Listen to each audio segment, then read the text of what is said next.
Selamat datang di channel Alur Donghua. Sebelum menonton, silahkan subscribe, biar Mimin tambah semangat update-nya. Senior, tolong tanyakan saja. Saya pasti akan menceritakan semua yang saya tahu, kata lelaki tua berjubah abu-abu itu dengan tergesa-gesa. Dari mana kamu mendapatkan kuali Yama ini? Han Li bertanya dengan suara yang dalam. Senior, aku memperoleh kuali ini dari reruntuhan di wilayah abadi pembunuh surgawi, pria tua berjubah abu-abu itu menjawab dengan hormat.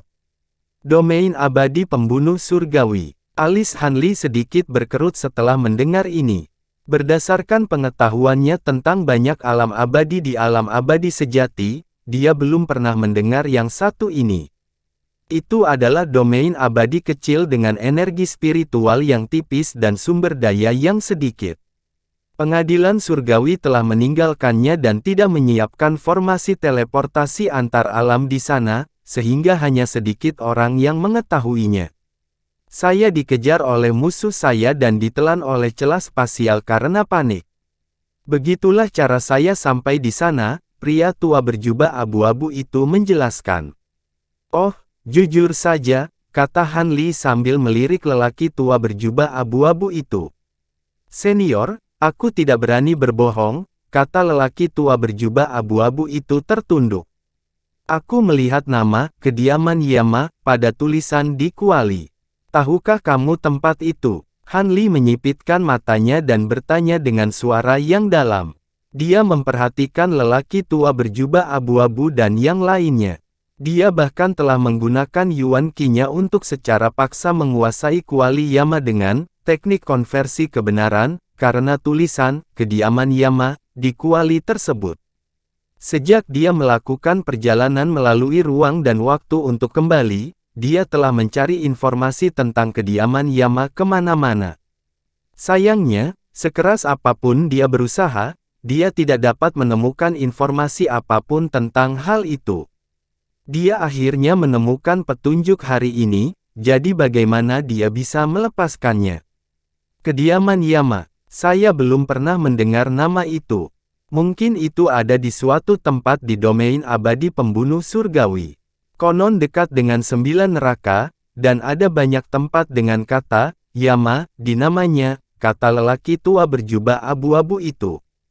Alis Han Li berkerut setelah mendengar ini saat dia menoleh ke Weeping Soul Beast. Jiwa yang menangis mengangguk sedikit. Kamu menjawab dengan jujur, jadi aku akan menepati janjiku dan mengampuni nyawamu untuk saat ini. Tetap di sini untuk saat ini.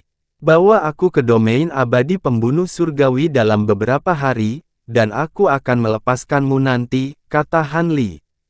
Terima kasih, senior. Orang tua berjubah abu-abu sangat gembira saat mendengar ini. Dia buru-buru menyetujuinya. Han Li melambaikan tangannya, dan pandangan lelaki tua berjubah abu-abu itu menjadi hitam. Dia langsung pingsan dan jatuh ke tanah. Dia tidak lagi memperhatikan orang ini dan melihat ke tempat lain di ruang merah gelap. Akhirnya, pandangannya tertuju pada 6 loh batu di sekitar alun-alun. Prasasti batu ini sungguh luar biasa, dan hukum yang terkandung di dalamnya juga sangat aneh. Mereka sebenarnya mampu menghidupkan kembali orang mati. Aku ingin tahu hukum macam apa yang dimiliki. Mata indah jiwa yang menangis berkedip-kedip, dan dia tampak sangat tertarik dengan prasasti batu ini. Meski ada 3000 Grand Dao, ada banyak sekali hukum di dunia ini. Bagaimana mungkin kita bisa menghabiskan semuanya? Sebelumnya, Anda mengatakan bahwa salah satu grup Sun Zhongshan sangat menarik. Apakah yang Anda maksud adalah Sun Zhongshan? Han Li menghela nafas terlebih dahulu, lalu mengganti topik pembicaraan. Tidak, aku sedang membicarakan wanita ini. The Weeping Soul Beast menunjuk ke arah wanita muda berpakaian merah yang berdiri di samping. Han Li melihat ke arah tangan jiwa yang menangis dan sedikit terkejut. Jiwanya berbeda dari orang normal. Jiwanya mengandung aura kematian yang aneh. Sekarang aku tahu itu karena 6 loh batu ini. Binatang jiwa yang menangis melanjutkan. Atribut harta karun ini condong ke arah yin, dan tidak cocok untukku. Aku akan menyerahkannya padamu. Karena Anda tertarik dengan tempat ini, pelajarilah dengan benar. Pada saat yang sama, awasi Sun Zhongshan ini. Han Li tidak tertarik dengan apa yang dikatakan oleh Weeping Soul Beast. Dia melambaikan tangannya, dan bola cahaya merah tua menyatu ke dalam tubuh Weeping Soul Beast. Terima kasih atas harta karunnya, Guru. The Weeping Soul Beast sangat gembira, dan ia buru-buru membungkuk untuk mengungkapkan rasa terima kasihnya. Han Li tidak tinggal lama di sini. Sosoknya bersinar, dan dia langsung kembali ke kediamannya. Dia tidak bertemu Yu Menghan lagi. The Weeping Soul Beast dengan cepat kembali ke kediamannya. Dia tidak memasuki ruang bunga lagi. Sebaliknya, dia duduk bersila di dekat Han Li dan mempelajari Yama Cauldron di tangannya. Angin kencang emas di luar jendela masih berkecamuk, tetapi perahu Dewa Bulan Matahari telah melewati masa tersulit, dan kecepatannya secara bertahap meningkat. Sekitar setengah bulan kemudian, perahu Dewa Matahari Bulan akhirnya selamat dari bencana angin kencang emas, dan kecepatannya kembali ke tingkat semula. Ia terus bergerak menuju kota Jiuyuan. 10 tahun berlalu dengan sangat cepat, dan perahu Dewa Bulan Matahari akhirnya tiba di kota Jiuyuan. Han Li berdiri di depan jendela dan memandangi kota besar di depannya. Meskipun dia telah melihat banyak kota dan wilayah yang megah, hatinya masih cukup terkejut. Kesan pertama yang diberikan kota Jiuyuan kepada orang-orang adalah kota itu tinggi. Tembok kota yang menjulang tinggi-tingginya puluhan ribu meter, dan tidak kalah dengan beberapa gunung di dekatnya. Tembok kota seperti parit alami, dan seluruh kota seperti binatang buas yang sangat tinggi dan bercokol di tanah. Kesan kedua yang diberikan kota Jiuyuan kepada orang-orang adalah luasnya dan tidak terbatas. Bahkan dia tidak bisa melihat ujung kota. Tembok kota yang tinggi terus memanjang, dan beberapa pegunungan di dekatnya juga diselimuti olehnya. Ada banyak sekali jalan di kota, dan orang-orang bolak-balik. Kota ini bahkan lebih padat daripada awan, dan pemandangannya sangat ramai. Han Li menarik napas dalam-dalam, mengalihkan pandangannya, dan duduk bersila. Perahu Dewa Matahari Bulan terbang turun dari langit dan mendarat di kota. 1 jam kemudian, dia keluar dari menara tinggi di kota, berbaur dengan kerumunan di jalanan, dan segera menghilang tanpa jejak. Di antara kerumunan yang keluar dari menara tinggi, seorang biarawati berbaju putih keluar dengan cepat. Itu adalah Yu Menghan. Dia melihat sekeliling seolah sedang mencari seseorang, tetapi dia tidak dapat menemukannya. Dia tidak bisa menahan diri untuk tidak mengungkapkan ekspresi kecewa di wajahnya. Dia berdiri di tempatnya sejenak, lalu pergi. Han Li berbaur dengan kerumunan di jalanan dan berjalan maju dengan cepat. Meskipun ini adalah pertama kalinya dia berada di kota Jiuyuan, dia berjalan seolah-olah sedang terbang, dan dia tidak ragu sama sekali. Jiao San telah memberitahunya beberapa situasi di kota Jiuyuan sebelumnya, dan lokasi terpenting dari tempat tinggalnya. Di kiri kanan jalan banyak terdapat toko-toko tinggi yang menjual segala jenis barang, senjata surgawi, ramuan, material, dan lain sebagainya. Ada segala sesuatu yang dapat dipikirkan orang, dan sepertinya ada segala sesuatu yang dapat dipikirkan orang. Tampaknya kota ini sedikit lebih baik daripada kota emas. Terlebih lagi, kota ini sangat ramai, seolah sedang mempersiapkan semacam festival. Banyak toko yang mendekorasi. Mata Han Li berbinar, tapi dia tidak berhenti untuk menyelidikinya. Dia terus berjalan maju dengan cepat. Ini sudah menjadi wilayah kuil Jiuyuan, dan meskipun dia tidak merasa sedang diselidiki, siapa yang tahu berapa banyak mata-mata yang memantau seluruh kota. Menurut informasi yang didapat dari Jiao San, tempat menginap paling aman. Selain tempat itu, seseorang harus sangat berhati-hati di tempat lain. Setelah setengah hari, Han Li sampai di sebuah gang kecil di pinggir kota Jiuyuan. Ada sebuah penginapan kecil di gang, tapi pintunya tertutup rapat. Dia dengan hati-hati melihat ke pintu depan penginapan, dan dia terutama melihat ke arah singa batu di pintu masuk. Senyuman muncul di matanya, dan dia berjalan maju dan mengetuk pintu secara berirama. "Siapa ini?" Terdengar suara malas dari dalam, tapi pintunya tidak terbuka. "Bos, apakah ada kamar kosong di penginapan? Saya ingin bermalam di sini," kata Han Li. Saat dia berbicara, dia masih mengetuk pintu secara berirama. Terjadi keheningan sesaat, dan pintu perlahan terbuka sampai Han Li berhenti mengetuk. "Kamu ingin tinggal di sini?" Seorang pemuda berkemeja lengan pendek, berusia sekitar 16 atau 17 tahun, menjulurkan kepalanya, dan memandang Han Li dari ujung kepala sampai ujung kaki.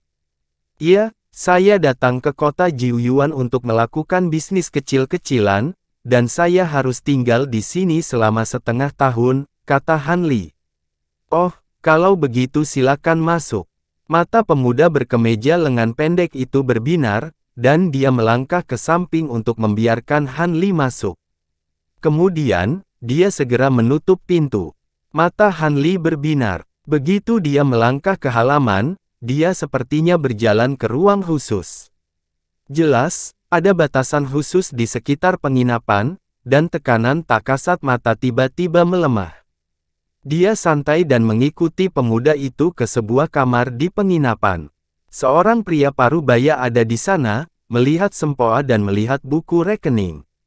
Dia hanya mengangkat kepalanya saat mendengar langkah kaki.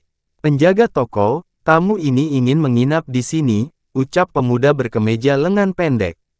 "Bolehkah aku mengetahui namamu, dan berapa lama kamu ingin tinggal?" Penjaga toko memandang Han Li dan melambaikan tangannya untuk membiarkan pemuda itu pergi. Setelah menutup pintu, dia bertanya dengan dingin. "Saya Han Li, dan saya berencana untuk tinggal di sini selama setengah tahun." Han Li menyebut namanya, dan dia mengeluarkan topeng merahnya. Dia melambaikannya di tangannya, lalu menyimpannya. "Ini semua adalah kata-kata kode." Penjaga toko tersenyum dan berkata dengan sikap yang memikat, "Jadi Senior Han. Selamat datang. Senior Jiao-san sudah menyuruhmu untuk tinggal di sini sekarang. Apakah Senior Jiao-san ada di sini?" tanya Han Li. "Senior Jiao-san tidak ada di sini sekarang," kata penjaga toko. "Namun, dia mengirim pesan yang memintamu untuk tinggal di sini tanpa khawatir. Dia akan segera datang menemuimu untuk membahas detail misinya." "Kalau begitu aku akan menunggu sebentar," kata Han Li sambil mengerutkan kening.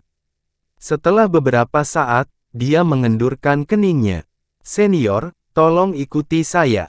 Penjaga toko itu mengangguk dan secara pribadi membawa Han Li ke halaman dalam. Setelah beberapa belokan, mereka berdua sampai di halaman kecil yang terbuat dari batu bata dan ubin hijau. Itu sangat bersih dan rapi. Han Li sangat puas dengan tempat itu, dan dia mengangguk. "Senior Han, perjalananmu pasti jauh. Silakan beristirahat lebih awal. Jika kamu butuh sesuatu, cukup bunyikan saja bel di halaman." "Saya akan berangkat sekarang," kata penjaga toko dengan hormat. Dia akan pergi. "Jangan terburu-buru untuk pergi. Ada yang ingin kutanyakan padamu." Han Li menghentikan penjaga toko. Penjaga toko terkejut, tapi dia segera mengangguk dan berkata, "Senior, tolong tanyakan. Saya akan memberi tahu Anda semua yang saya tahu. Saat saya pertama kali memasuki kota, ada lentera di mana-mana." "Apa terjadi sesuatu?" tanya Han Li. "Senior, apakah kamu tidak tahu? Utusan abadi dari pengadilan surgawi akan datang ke kuil 9 Yuan untuk membagikan 36 tempat untuk perjamuan bodi. Semua orang di kota sedang bersiap," kata penjaga toko. "Oh, begitu. Saya sibuk berkultivasi akhir-akhir ini, jadi saya belum pernah mendengarnya. Saya tahu tentang perjamuan bodi, tapi bagaimana dengan 36 tempat?" tanya Han Li. Perjamuan bodi adalah acara nomor 1 di pengadilan surgawi. Semua orang di alam dewa sejati ingin berpartisipasi. Namun, perjamuan bodi bukanlah sesuatu yang dapat dihadiri oleh siapapun. Anda harus mendapat tempat dari pengadilan surgawi. Setiap kali sebelum perjamuan bodi, pengadilan surgawi akan membagikan tempat tersebut kepada alam surgawi. Kemudian, kekuatan internal alam surgawi akan bersaing memperebutkan tempat. Hal yang sama terjadi di alam surgawi asal emas besar. Kali ini, pengadilan surgawi akan memberikan 36 tempat kepada alam surgawi asal emas agung. Ketika saatnya tiba, semua kekuatan alam surgawi asal emas besar akan berkumpul di kota 9 Yuan untuk bersaing memperebutkan tempat, kata penjaga toko. Begitu. Berapa lama waktu yang dibutuhkan utusan abadi dari pengadilan surgawi untuk tiba di kota 9 Yuan? Tanya Han Li. Belum ada rumor yang pasti, tapi akan segera tiba, kata penjaga toko. Han Li mengangguk. Dia mengajukan beberapa pertanyaan lagi tentang apa yang disebut kompetisi untuk mendapatkan tempat dan kemudian menyuruh penjaga toko pergi. Dia pergi ke sebuah ruangan di halaman dan membuat beberapa lapisan batasan di sekitar ruangan karena kebiasaan. Kemudian, dia duduk dan merenung. Jiao San telah memintanya untuk tiba di kota 9 Yuan dalam waktu 30 tahun, yang hampir bersamaan dengan kedatangan utusan abadi dari pengadilan surgawi. Misi kuil samsara ini kemungkinan besar terkait dengan persaingan memperebutkan tempat perjamuan bodi. Han Li menggelengkan kepalanya dan berhenti memikirkannya. Dia melihat ke kedalaman kota 9 Yuan. Jintong, tunggu aku. Aku pasti akan menyelamatkanmu, pikirnya dalam hati. Kemudian, dia duduk bersila dan memejamkan mata. Beberapa bulan kemudian, di pagi hari, sebelum matahari terbit di atas tembok kota, kota Jiuyuan sudah ramai dikunjungi orang. Jalanan dipenuhi pejalan kaki, berbeda dengan keramaian biasanya. Saat ini, dimanapun di kota ini, semua pejalan kaki berpenampilan santai. Mereka akan berkumpul dalam kelompok yang terdiri dari 3 hingga 5 orang untuk mengobrol, atau berdiri di pinggir jalan secara terpencar. Orang-orang ini memiliki ekspresi penuh harap di wajah mereka. Dari waktu ke waktu, mereka melihat ke langit seolah sedang menunggu sesuatu. Di antara kerumunan, seorang pemuda tampan berjubah putih berjalan melewati kerumunan dan perlahan berjalan ke kota. Namun, dia mendengarkan diskusi orang-orang di sekitarnya. Dia tidak lain adalah Han Li, yang telah mengubah penampilan dan auranya di balik topeng hitam kuil samsara. Saya mendengar bahwa duta besar abadi dari alam surgawi daratan tengah sangat sombong. Dia tidak hanya mempunyai rombongan yang besar, tetapi bahkan pemimpin istana surgawi asal emas kita juga ikut menemaninya. Dia telah menarik banyak perhatian sepanjang perjalanan, kata seorang lelaki tua berjubah coklat. Lagi pula, dia adalah duta besar abadi dari pengadilan surgawi. Statusnya luar biasa. Kalau tidak, mengapa dia disambut oleh penguasa kuil Jiuyuan, leluhur Chun Jun? Selain itu, dia di sini untuk mengirimkan token bodi. Ini adalah harta karun yang didambakan oleh banyak kultivator Zenith Heaven. Siapa yang tidak menginginkannya? Siapa yang tidak memujanya seolah-olah dia adalah nenek moyang mereka? Ucap pria parubaya lainnya dengan pakaian mewah.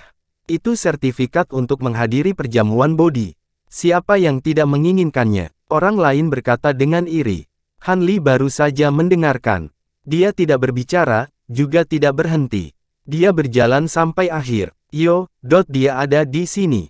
Pada saat ini, seruan terkejut terdengar. Tiba-tiba terjadi keributan di jalan. Semua orang berhenti bicara dan menatap ke langit. Pemuda berpakaian putih juga berhenti. Dia berdiri di sudut jalan dan menatap langit di atas tembok kota. Seolah-olah matahari baru saja terbit, dan langit bersinar dengan cahaya keemasan yang menyilaukan. Sinar cahayanya tersebar, seperti cahaya berharga agama Buddha. Lingkungan sekitar memantulkan lingkaran pelangi terbang 7 warna. Bahkan lebih tinggi lagi di langit, ada lebih banyak cahaya warna-warni, mengumpulkan banyak awan berwarna-warni. Setelah menunggu beberapa saat, leher semua orang kaku dan mata sedikit sakit, tapi tidak ada yang muncul. Saat seseorang hendak mengeluh, semburan musik Sansekerta surgawi tiba-tiba terdengar dari langit. Kemudian, lapisan cahaya warna-warni tiba-tiba menyebar dari luar kota, tepat melintasi puncak kota, meluas hingga ke dalam kota. Formasi mantra pembatas kota secara otomatis membuka jalan selebar 1000 kaki, memungkinkan seberkas cahaya bersinar. Mata Hanli menyipit saat dia melihat banyak siluet teratai 5 warna muncul di jalan setapak yang terkondensasi dari cahaya warna-warni, dan mereka diselimuti dengan aroma harum yang praktis menyelimuti seluruh kota. Bersamaan dengan serangkaian ledakan yang menggelegar, 8 kilin lapis baja emas berlari kencang dari jalan berwarna-warni di langit. Tubuh mereka bersinar dengan cahaya keemasan, dan suara tapak kaki mereka mendarat seperti guntur.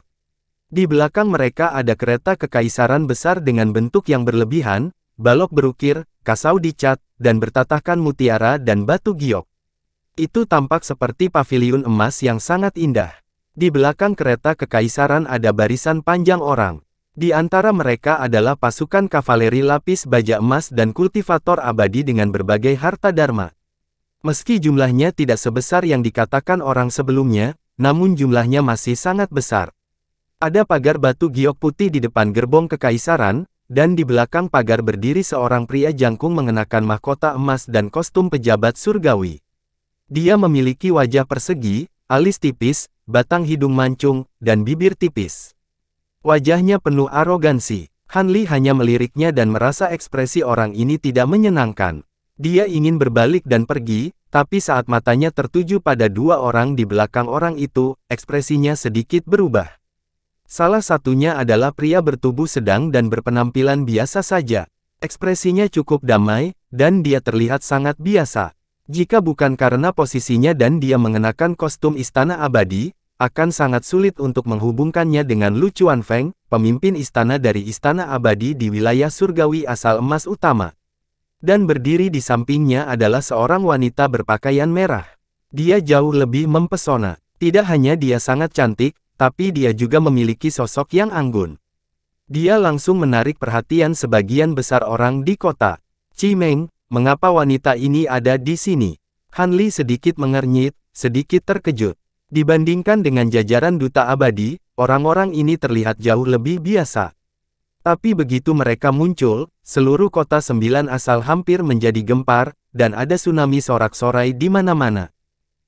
Hanli memusatkan pandangannya dan melihat pemimpin mereka mengenakan jubah daois hijau tua dan mahkota bunga teratai di kepalanya. Dia memiliki wajah persegi yang sesuai dengan norma. Fitur wajahnya tidak terlalu mencolok, tapi wajahnya bersinar terang. Dia tampak tinggi dan lurus dengan penampilan yang agung. Jadi tidak perlu menebak-nebak. Hanli tahu bahwa orang ini kemungkinan besar adalah pemimpin kuil 9 asal, Daois Chunjun. 2 orang Daois lagi berdiri di belakangnya.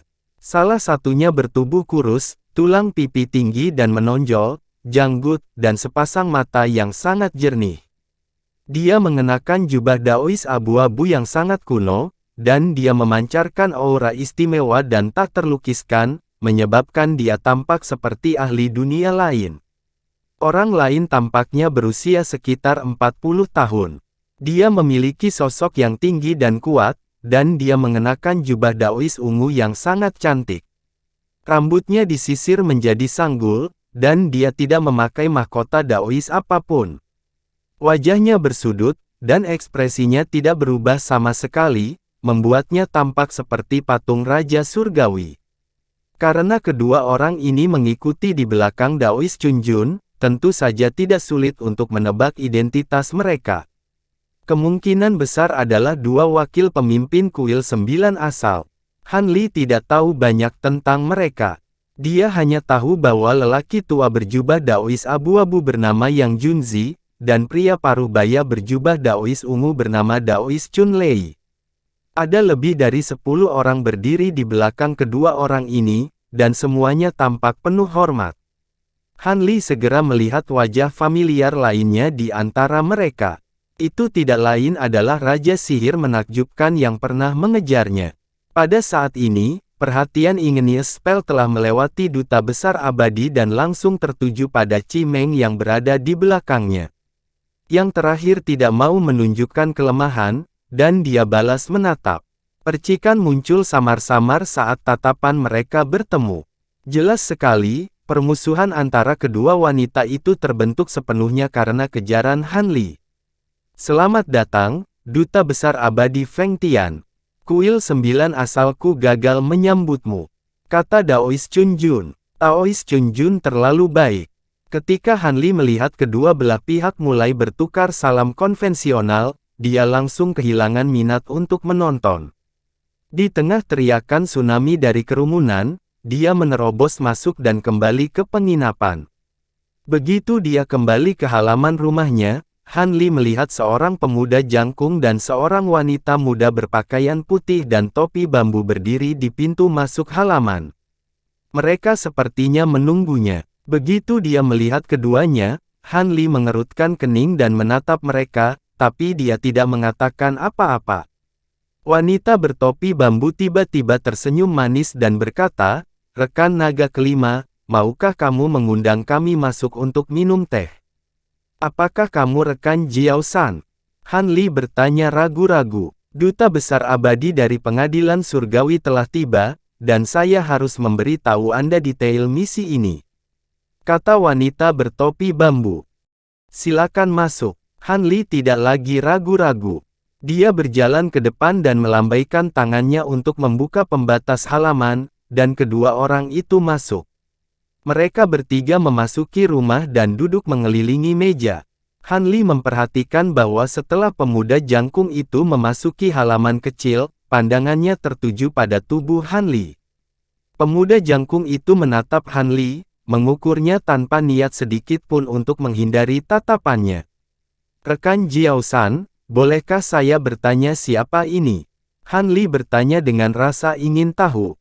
Dia adalah salah satu wakil kepala kuil di kuil Samsara, rekan Wu Yang. Jiao San menjelaskan. Ekspresi Han Li sedikit berubah saat mendengar nama ini. "Sepertinya kamu benar-benar mengenalku," kata pemuda yang selama ini diam. "Aku melihat potretmu di reruntuhan Sekte Kebenaran, dan aku mendengar rekan api panas menyebutmu," kata Han Li. "Hei Huo, apakah murid bajingan itu?" Mendengar ini, Wu yang merenung sejenak sebelum sedikit kemarahan muncul di wajahnya. "Rekan Wu Yang, jangan gelisah. Rekan api panas tidak memberontak dengan Kimozi, dan dia sudah mati di dunia debu." Han Li segera berkata, "Saya mendengar dari Jiu Zhen bahwa Kimozi hampir mati di tangan Anda." Ekspresi Wu yang menjadi serius saat dia mengatakan ini. Han Li sudah lama tidak mendengar tentang Gan Jiu Zhen, jadi dia tidak memikirkan Jiao San. Dia ragu-ragu sejenak sebelum mengangguk dan berkata, "Saya cukup beruntung bisa mengalahkannya, tapi saya tidak berhasil membunuhnya." "Jadi kamu benar-benar memiliki buku panduan 5 elemen dunia fantasi?" Wu yang tiba-tiba bertanya. Begitu pertanyaan ini dilontarkan, suasana ruangan menjadi mencekam. "Anda ingin?" Alis Han Li sedikit berkerut setelah mendengar ini, dan dia terdiam beberapa saat sebelum akhirnya menjawab. Mendengar ini, ekspresi Wu yang sedikit berubah. Dia tidak menyangka Han Li akan berterus terang. Dia tidak berani mempercayainya. "Pedoman ini awalnya milik Sekte Zhenyan. Saya hanya setengah murid dari leluhur tua Mi Luo. Anda adalah murid sejati dari Sekte Zhenyan. Memberikannya kepada Anda adalah cara saya membalas kebaikan leluhur tua," kata Han Li. Sedikit rasa bersalah melintas di mata Wu yang ketika dia mendengar ini. Dia terdiam cukup lama sebelum akhirnya berbicara, "Jaga teknik 5 elemen utama dunia fantasi ini dengan baik. Jangan sampai hilang." "Mengapa?" Han Li bingung. Tahun itu, selain si pengkhianat, kakak senior dan kakak mudaku yang lain semuanya dikuburkan bersamanya. Hanya aku yang masih hidup. Itu sudah dianggap sebagai pengkhianatan terhadap sekte. Terlebih lagi, aku telah membiarkan bajingan Kimozi berkeliaran dengan bebas selama bertahun-tahun. Saya bahkan tidak berhasil membersihkan sekte tersebut. Hak apa yang saya miliki untuk mewarisi seni dunia fantasi 5 elemen besar?" Han Li ingin membujuknya lagi, tapi Wu yang melambaikan tangannya dan berkata, saya sudah mengambil keputusan. Anda tidak perlu mengatakan apa-apa lagi. Jika itu masalahnya, saya akan menyimpan manualnya. Jika Anda ingin membangun kembali Sekte Zhenyan di masa depan, saya akan mengembalikannya kepada Anda, kata Han Li.